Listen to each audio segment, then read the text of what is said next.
நம்ம வாழ்க்கையில் எத்தனை எதிரிகள் இருக்கிறார்கள்னு நமக்கு தெரியுமா? நம்ம கண்ணுக்கு தெரிஞ்ச எதிரிகள் மட்டுமில்ல, தெரியாத எதிரிகளும் இருக்கிறார்கள்.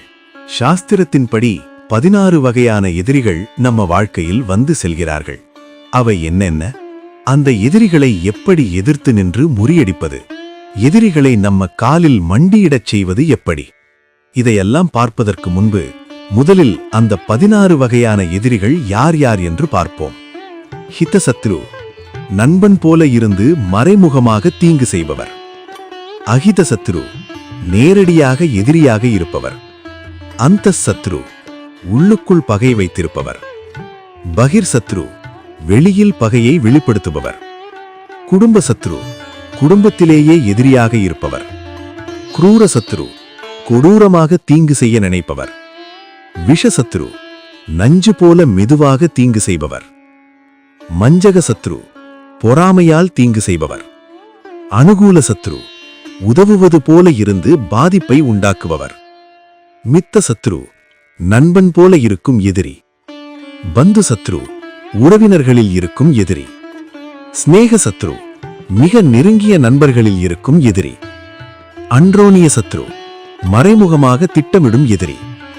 தொழில் சத்ரு, வேலை அல்லது தொழிலில் போட்டியாளராக இருக்கும் எதிரி. வியாபார சத்ரு, வியாபாரத்தில் போட்டியிடும் எதிரி. மறைமுக சத்ரு, வெளியில் தெரியாமல் பின்னால் தீங்கு செய்பவர். இப்படி 16 வகையான எதிரிகள் மனிதனின் வாழ்க்கையில் இருக்கலாம். எதிரிகளை முறியடிப்பது எப்படி? எதிரிகளை நம் காலில் மண்டியிடச் செய்வது எப்படி? அதற்கு ஒரே வழி, சிவத்துண்டில் ஈடுபட வேண்டும். அல்லது சிவன் கோவிலில் கும்பாபிஷேக காலங்களிலோ, பிரதோஷ காலங்களிலோ, தினமும் நடக்கும் பள்ளியறை பூஜையிலோ நம்மால் முடிந்த அளவுக்கு சிவபெருமானின் திருவடியில் ஏதாவது ஒரு பொருளை சமர்ப்பிக்க வேண்டும். அது பெரிய பொருளாக இருக்க வேண்டிய அவசியமில்லை. நம்முடைய மனதார்ந்த பக்தியுடன் ஒரு பூவாக இருந்தாலும் போதும். அப்படி சிவனின் திருவடியில் சமர்ப்பித்தால் அது ஒருபோதும் வீணாகாது. எம்பெருமான் ஈசன் திருவடியை பற்றிக் கொள்ள வேண்டும். சிவனை நம்பி வாழ்பவர்களை யாராலும் எளிதில் வீழ்த்த முடியாது.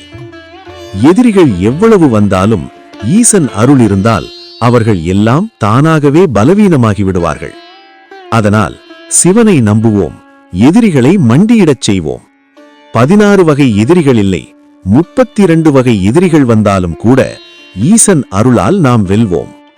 நமது உடலை வருத்திக் கொண்டு தவம் புரிந்தாலும் உண்மையான அன்பு இல்லாவிட்டால் அவர்கள் என்ன செய்தாலும் இறைவனை அடைய முடியாது. திருமந்திரம் 233. நல்லதே நினைப்போம், நல்லதே நடக்கும். நமசிவாய வாழ்க. நாதன் திருவடி வாழ்க.